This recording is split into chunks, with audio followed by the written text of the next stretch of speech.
Hello, in this video I'll be showing you how to install weather stripping around a garage door. The product I'll be installing is the Climalock Plus, and it's a Plus product because it has two fins of stripping. So inside you have a small bag of screws, and you have a piece of covering that goes on over the weather stripping after it's installed, and then you have the weather stripping itself, and it's again two pieces of rubber, and then there's the screw holes are already put in place, and there's rubber on the back side as well, which gets attached to the wall so that it creates a nice seal. So before we install the trim, I'm going to spray paint it here with a color that closely matches my trim. So let's walk through that process next. I'm going to spray a test area here to make sure I'm satisfied with how it dries and the color. So the spray paint has dried, however I'm not really happy with the results because on the rubber the spray paint didn't completely dry, it's a bit tacky.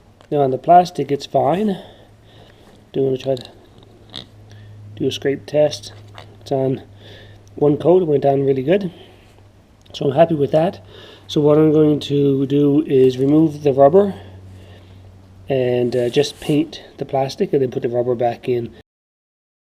So in total I applied 4 quick light coats of spray paint and it turned out awesome. So I reattached the pieces of rubber to the plastic. It's just a matter of sliding them back into the channels. Next I'm going to be taking measurements and then making some cuts. So let's get started. So I've done a measurement across the top and we're looking at 8 feet. So here on the ground I've laid out the weather stripping and marked it at 8 feet.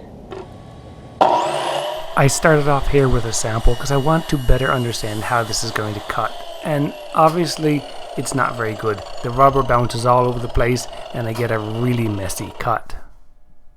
The plastic on the other hand looks great. The chop saw did a good job with that, but what I should have done is slid the rubber out of the channel, made the cuts with scissors so they're nice and smooth, and then reinserted it.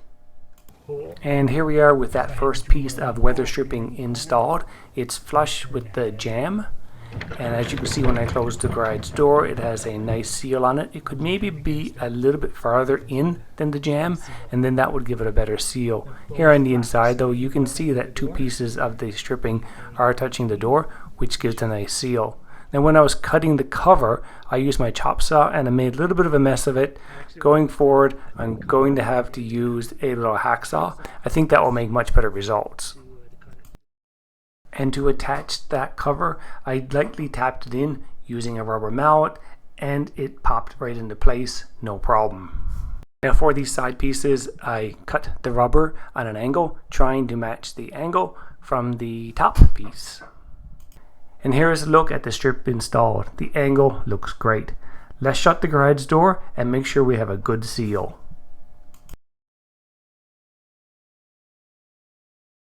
And obviously as the door shuts here it gets closer to the door jamb, making a nice seal. You can see the rubber move on the way down.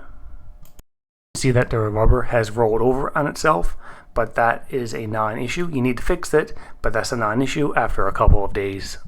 Alright guys, so I went and put those covers back on, and here we are a couple of years later, and you can see there is a little gap up here from the side to the top. It seems that the rubber may have shrank a little bit because as you can tell there's no excess rubber down here. It didn't fold over on itself, so the only thing I can conclude is that the rubber shrank a little bit. So when installing this, make sure to give yourself a little bit of extra rubber along the edges there, so that when the rubber does shrink or drop a little bit, you can still have that nice tight seal at the top. The rubber has turned a little bit yellow over time, but it still feels great. It's not cracking or anything like that. I hope that you found this video helpful. If so, do give me a thumbs up and subscribe to my channel for more Acreage Life videos.